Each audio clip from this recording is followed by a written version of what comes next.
From Ukraine to Iran, the president's handling of foreign policy has Washington on edge. I'm Robert Costa.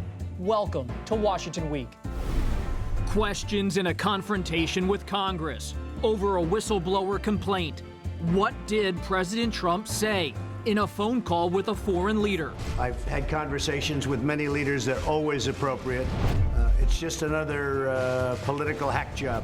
The complaint is reportedly about Ukraine, which has clashed with Russia and sought U.S. aid.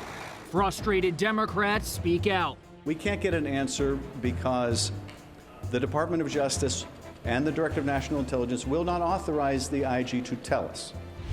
And President Trump considers his options on Iran following an attack on Saudi oil fields. Next.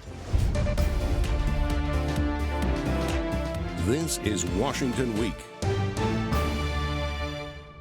Once again, from Washington, moderator Robert Costa. A whistleblower complaint made by a member of the intelligence community is raising sharp questions about President Trump's conduct with foreign leaders. And tonight, I'll open my own notebook to start our discussion. 2 weeks ago, I stood in a windowless conference room at a hotel in Warsaw. I was the pool reporter for Vice President Pence's meeting with the new Ukrainian president, Volodymyr Zelensky, a 41-year-old former comedian and actor. The atmosphere was tense. Zelensky was bouncing his knees, and National Security Advisor John Bolton looked on, stone-faced. The tensions were understandable. Zelensky was eager for Pence to release $250 million in military aid that President Trump had held up, funds Ukraine said it needed to deal with Russian aggression. But the VP did not make any concrete promises. Instead, he echoed Trump and said Ukraine must take steps to address corruption in its country before the U.S. hands over the cash. That meeting was a snapshot of an uneasy standoff that had lingered for months, with 2020 politics swirling. According to reporting by both the Washington Post and the New York Times, President Trump's handling of Ukraine this summer, including a phone call with a foreign leader, raised a red flag with at least one unnamed intelligence official who filed a formal complaint. While the $250 million was eventually released, the Trump administration is now under intense scrutiny about whether it pressured Ukraine to investigate former Vice President Joe Biden's son Hunter, who once worked for a Ukrainian company. President Trump's lawyer, Rudy Giuliani, has called repeatedly on Ukraine to investigate the Biden family. But the looming question is this: what did President Trump say in private? The Wall Street Journal reported late Friday afternoon that Trump, quote, repeatedly pressured Zelensky about 8 times to work with Giuliani. But their source did not believe the president offered, quote, any quid pro quo. Here's what he said Friday at a news conference.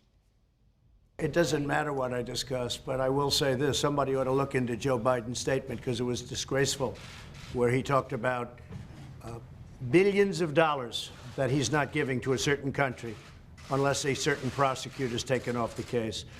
So somebody ought to look into that, and you wouldn't because he's a Democrat. Joining me tonight, Kayla Tausche, Washington correspondent for CNBC, Michael Crowley, White House correspondent for the New York Times, Lisa Desjardins, congressional correspondent for the PBS NewsHour, and Vivian Salama, White House reporter for the Wall Street Journal. Michael, you're a national security reporter, White House reporter at the New York Times. What else have we learned about this complaint? Well, we know that it involves a conversation the president had with a foreign leader, and we know that it also involves Ukraine. And tonight, the New York Times is also reporting that President Trump did pressure Ukraine's President Zelensky to investigate whether Joe Biden's son might have, done something inappropriate in Ukraine, and whether Joe Biden might have intervened. Really, the underlying facts there don't bear out the president's theory that there was something sinister going on. But we still don't have the full contours of what this whistleblower complaint consists of. Someone in the intelligence community filed a complaint, and it has multiple components to it. So Ukraine is one part of it. There's a call with a foreign leader. We don't know if that is the same thing as the Ukraine complaint.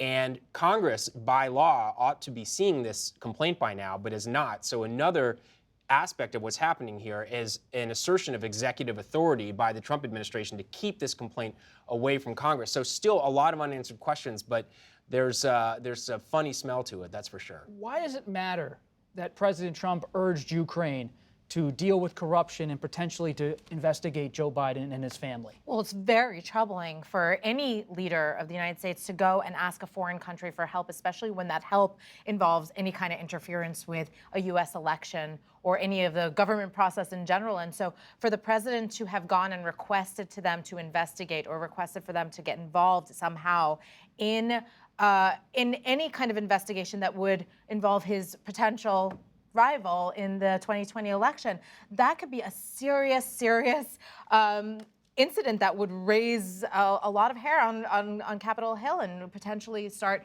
rallying a lot of people who have maybe been sitting out with the impeachment battles for to this point to really get involved, right? Since Trump took office, since he became president, we've had this phrase constitutional crisis sort of somewhere overhead from some people, but not the firing of an FBI director, not the moving of congressionally appropriated funds for a national emergency.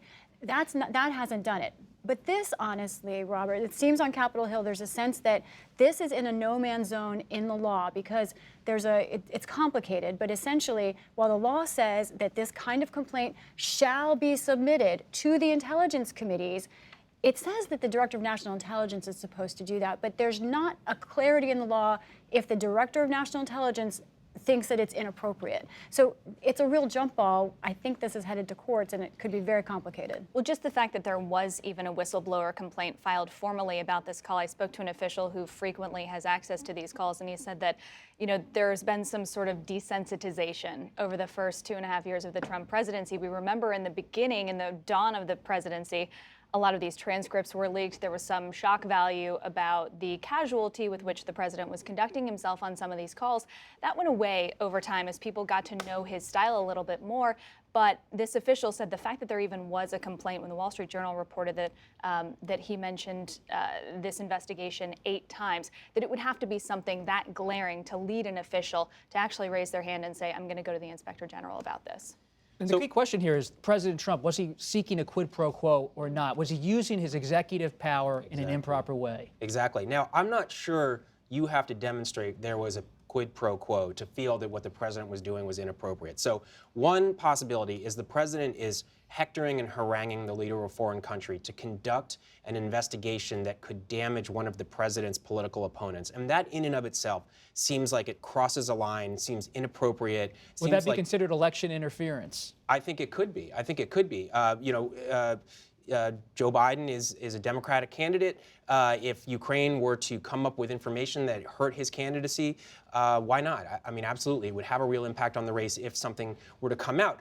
The other piece of it, though, is President Trump manipulating the levers of American foreign policy, this military assistance to Ukraine, which has a kind of geostrategic rationale to help check Russian aggression, for his own kind of petty political purposes, that takes it to a whole new level. So I think even the better case scenario is pretty bad. The worst case scenario, you could see a strong argument for high crimes and misdemeanors. Well, the Democrats on Capitol Hill are going to have to make a decision about how to proceed here. And House Speaker Nancy Pelosi has vowed to push Congress to review the complaint. She says the episode raised grave and urgent concerns about national security. House Intelligence Committee Chairman Adam Schiff said Thursday that his committee was exploring all legal options, but admitted the situation could take weeks, even months, to move through the courts. And while campaigning in Iowa on Friday, former Vice President Biden said this: I have no comment except the president should start to be president. He then issued a statement really criticizing President Trump's possible conduct on this call.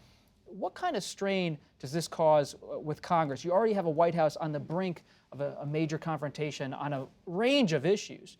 What does this do to the relationship between the White House and Capitol Hill? Well, you've had Congress very split, even within the Democratic Party, in terms of whether or not impeachment is the right path forward. Nancy Pelosi, Speaker Pelosi, has been very reluctant to go down that route. And so when you have evidence like this, whether or not there was a quid pro quo, whether or not the president said, hypothetically speaking, I will reinstate any aid cuts that I was going to do for your administration, anything, any kind of quid pro quo, it might not matter at this point, because just the idea of the president allegedly trying to tell them, we want you to investigate my competitor, that by itself may be enough to get some of those Democrats who are on the fence to really rally behind the impeachment clause. It's the Republicans who are going to be the Really question. quick, Really moved. the phone call with Zelensky was the day after Robert Mueller testified on Capitol Hill, completing his report involving election meddling by a foreign power. Is this a president emboldened? Is this a president who feels like he can shatter almost any norm, regardless of what he exactly said in a phone call with a foreign leader? Well, it's certainly one of the frustrations of Republicans that if he is emboldened, then he is prone to these unforced errors. This is not something that anyone asked him to do, that he even had to do, but he clearly felt like he was on his back feet here and needed to do something about it. So that's one of the frustrations. I will say, to the point about Capitol Hill and the relationship between the White House, I do think that the White House has public opinion on its side here. Even internal Democratic polling shows that only 1 in 10 voters thinks that Congress should be spending time investigating President Trump. The news cycle moves quickly, the wheels of justice turn slowly, and we haven't really seen a lot of fruits of these labors. Lisa was in the room for when Corey Lewandowski came to the House Judiciary Committee. Do you see Speaker Pelosi and Chairman Nadler? Are they on the same page as they process what happened with the president, possibly with Ukraine, with Corey Lewandowski and the Mueller report? What's their next step? They're on the totally same page. No, not at all. No, they're really there. Behind the scenes, Nadler is much more aggressive. He wants to move to impeachment. And I think that Nadler and those around him, meaning his core staff, which is probably as key as anyone in these decisions, they're ready to move to impeachment. And I actually think that it looks likely that that could happen this year. However, something to bring into this whole conversation about this whistleblower complaint, there's a lot of talk about the actual substance of what the president did in whatever phone call, all of that. You have to remember, Democrats are looking at this in 2 layers. Even with Lewandowski, the Lewandowski hearing, they knew he was going to try and outsmart them. They knew it was going to be sort of a rope-a-dope for a long time. What Democrats are doing here is they're building a case that right now the president is obstructing justice by not giving them the whistleblower complaint, by not allowing their officials to testify. And that was part of the original articles of impeachment against President Nixon. They're making a case that obstruction is happening now because of their investigations. What can Democrats do, or what can the Congress do to learn more, to try to find out if there's audio? Will the whistleblower testify? Are there any options here? I would defer to my colleagues, but my quick response is that Congress can make a lot of demands, as it has been doing for months, and the Trump administration will say, that's nice, we'll think about it. No, actually, we're not going to give that to you. And then it goes to the courts, and this stuff is going to wind its way through the courts and take forever, and probably not until after the outcome of the election, I'm sorry. Does it matter that Rudy Giuliani, the president's personal lawyer, was working on a foreign policy project, perhaps with the suggestion of President Trump, the encouragement or not, but he was out there? Of course. I mean, it's his personal lawyer who's acting on behalf of the president, so that's obviously very troubling. And he's not really hidden the fact that he was, in some capacity, going out there to perhaps make this deal on behalf of the president. He's spoken pretty honestly about it, definitely to the Wall Street Journal and to others. And so it's really a question of, maybe they'd require him to testify to some extent, but without transcripts, without a recording, it's going to be difficult. It's not just that the White House has public opinion on their side; they have the Senate on their side too. And I can't really see the Senate entertaining any idea of impeachment or anything else with the election 14 months away. What about the Republican Party? Is this a breaking point or not for them? Which one? The Ukrainian whistleblower? Yeah, does the president's conduct or possible conduct... The American whistleblower When you about talk the to your Ukrainian sources phone call. today in the Republican Party, are they aghast at what possibly happened here, or are they standing firm with President Trump? I think they wish that it hadn't happened. I think they wish that he knew the confines of the office a little bit better, or at least observed them a little bit better. I think there is a repeated frustration with incidences maybe not to this extent, but that are similar, but they understand that he is the candidate. He has extremely well-lined pockets at this point. He is gunning full swing into the election next year, and I think they are choosing to get in line. It's tough, especially for members of the Senate Intelligence Committee, which, by the way, we talk about the House so much and Adam Schiff. The Senate Intelligence Committee is also having a hearing next week where they expect to talk to the Inspector General and the DNI, and that Will the White House let the DNI come to Capitol Hill? They're going to ask, but certainly at least the Inspector General. And so there you're going to have Richard Burr of North Carolina. You're going to have some Republicans that have been uncomfortable and had a difficult time with this president having to deal it face to face. This isn't the only challenge that President Trump is confronting this week. Following attacks on Saudi oil facilities last weekend, the U.S. now says Iran is behind those attacks and announced new sanctions today on the Iranian central bank. Iran denies responsibility. And on Friday, later, just before the show went to air, Defense Secretary Mark Esper announced that the president has approved the deployment of U.S. forces to Saudi Arabia to provide defensive support. According to the Associated Press, that was among the options Pentagon officials presented the president for how to respond. The others were military strikes inside Iran, cyber attacks, and earlier in the day, the president said he would exercise restraint. In my opinion, it shows strength, because the easiest thing I could do, okay, go ahead, knock out 15 different major things in Iran. I think it shows far more strength to do it the way we're doing it. The thing that does show strength would be showing a little bit of restraint. Kayla, when you're reporting at CNBC on the market and business and you're following these sanctions, it's already been maximum pressure from the U.S. on Iran. What do these new sanctions mean for the Iranian economy and the Iranian leadership? Well, we're getting pretty close to an economic blockade where essentially the U.S., to exert any more pressure than it already has, would essentially have to bar any company, any country from doing any business with Iran. We're not there yet, and clearly there seems to not quite be a coalition behind President Trump here. I mean, this is going to really come up next week at the UN General Assembly, but European countries, they're trying to uphold the old deal. They're trying to extend a financial lifeline to Iran, and so President Trump is between a rock and a hard place here. He doesn't really have a military option here. Gas prices would skyrocket. You'd have a recession going into an election year. And he ran in 2016 on ending military conflict, not increasing military conflict. So he's really in a difficult position. And it appears that Iran, with these various strikes, is trying to call his bluff. Vivian, you've been a bureau chief in Baghdad for the Associated Press, now with the Wall Street Journal. Saudi Arabia and the Crown Prince bin Salman have a scattered, spotty record on human rights, including the death of Jamal Khashoggi, a Washington Post writer.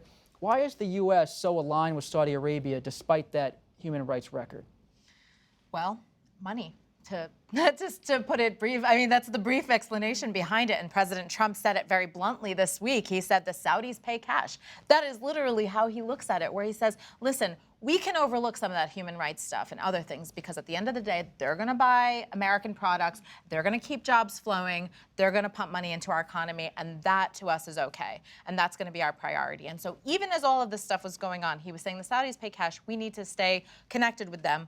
But when asked, are you going to defend? Have you promised Saudi Arabia that you're going to defend them if it comes down to war? He said, I never promised anyone anything. So that's the thing. Even with that relationship, he's reluctant to get involved in a war. Well, there's so many contradictory impulses here because before he was president, Donald Trump had this long record of saying, you know, Saudi Arabia is ripping us off. We defend them. They don't pay enough money. It's not our job to defend Saudi Arabia.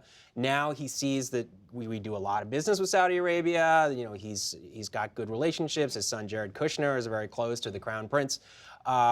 And then, you know, I was struck by what Kayla was saying, which I think is exactly right, that he doesn't have good military options here. I think he very much does not want a military conflict that could rattle the global economy as he heads into his re-election campaign. At the same time, he loves the power of the presidency. So what a display at the White House today where he's signaling, I'm going to be patient, I'm going to show restraint, but he can't resist talking about we've modernized our nuclear forces. Our nuclear is like it's never been before. Who's talking about nuclear weapons right now? Why is he saying this? If I wanted and to. I have to just get this in. And he said, I could order a strike. In fact, I could do it in 1 minute. I could do it with all of you guys right here, almost like he was fantasizing about starting a war in front of the press corps. But I don't think he'll do it. Yet, he's non-interventionist to this point. Right. And he's not listening to some of his top allies on Capitol Hill, like Senator Lindsey Graham of South Carolina. Is that because, even though he sometimes hires people like John Bolton as National Security Advisor and plays golf with Senator Graham, is he a non-interventionist? Is that how Republicans see him?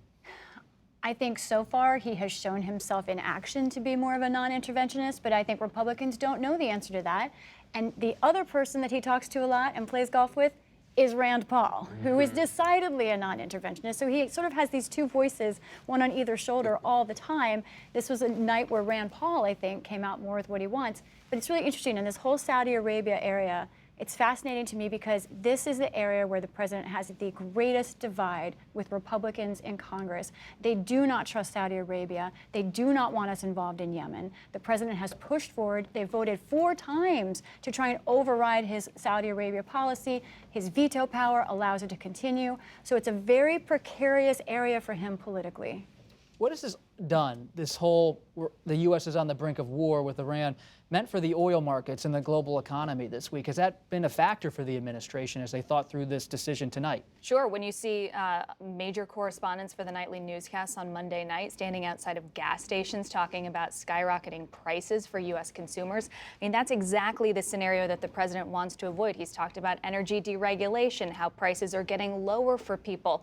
Clearly, we saw the Saudi economy able to jump back very quickly. I mean, they really got their production levels, I think, back in record time. Everyone was surprised that all of a sudden everything was okay. But I do think that it raises some real questions about what does the U.S. do with the Strategic Petroleum Reserve? The administration was going to sell off a bunch of that to raise cash to try to plug part of the deficit. And now maybe they're reconsidering, do we need that just in case this gets worse? What about the new National Security Advisor, Robert O'Brien? What does his involvement in these discussions mean for U.S. foreign policy and with the decision with Iran? Well, it's more a question of what John Bolton's absence from these conversations do, because obviously John Bolton, his predecessor, was very hawkish on Iran, probably more so than most. He was very much viewed an aggressive approach to Iran as the right approach. What little we know about Robert O'Brien's global view is that he is also a hawk. In his book, he said that Iran is the sworn enemy of the United States, but he's probably much more moderate than John Bolton was, and so it will be interesting to see what he does. The question is, where does President Trump go from here? I mean, in terms of, we're going to the UN next week. He wants to form a coalition. He's been skeptical about the UN. He's condemned the EU. And he's not meeting with any GCC leaders. The Russians are not there. The Israelis are not there. The Germans are not there, are not meeting with him. The French are not meeting with him. And who's left? The architect of his previous Iran strategy is also not there. Exactly. So, Who's left? He is meeting, sorry, go ahead, but he is meeting with the Ukrainian President Zelensky, which will be fun, but I'm sorry. And Boris Johnson, who has his own problems. The question that I heard raised most often today was not what do we know about O'Brien, but who is he going to choose for his staff? That will send the clearest signal about the direction of this recalibration, if we should call it that, on Iran, and who he chooses to essentially signal where his policy will go. As part of it, the rest of the world is engaging with Iran. China has its own relationship with Iran. Europe wants to see the Iran deal come back. Yeah, and I think that's, China in particular has been moving forward with some really major investments involving Iran. And, one risk here is that Trump isolates the United States and the rest of the world kind of moves in. And, Trump is in this showdown with China economically, but it's not clear that we can prevent the Iranians and potentially the Russians and other countries from kind of taking advantage of this opportunity and building a relationship. And if there comes a point where Iran's oil comes back online, the U.S. sort of loses this confrontation, that's very profitable on that side of the world, and the U.S. is left out of it. So, the president is playing a dangerous and risky game here. And, Robert O'Brien is really personally well-liked, the new National Security Advisor. He does not have deep, shall we say, strategic credentials and experience within federal bureaucracy. So with the president, there's a lot going on, and he doesn't have necessarily the most experienced team you would want. Final thought, Congress, if there is action taken, will there be a pressure to have authorization on Capitol Hill? Oh, absolutely. Not from everyone, but from many members. They're very uncomfortable. Republicans? I think there will be a few Republicans, but I want to see how they vote. We've been in the past, we saw Republicans like maybe a Bob Corker say something and then sort of vote with the president, get cowed down. There's not a tremendous amount of public bravery from Republicans in public, but certainly there will be an outcry. Look at Senator Kaine from Virginia. There will be others. Congress is supposed to declare war, so if there is military action, you'll hear about it. We must leave it there, and we'll keep our eyes on Congress. Coming up on the Washington Week Extra, we will discuss the president's battle with California. The state is now the epicenter of a showdown over federal and state power. But before we go, we remember Cokie Roberts, one of the founding mothers of NPR, who died September 17th at age 75. Koki was a trailblazing journalist there and at ABC News, and a terrific writer. Her books on American women brought history to life. She also appeared on WETA programs over the years, along with her husband, reporter Steve Roberts. We will all miss her crackling smile, probing mind, and endearing spirit. I'm Robert Costa. Good night.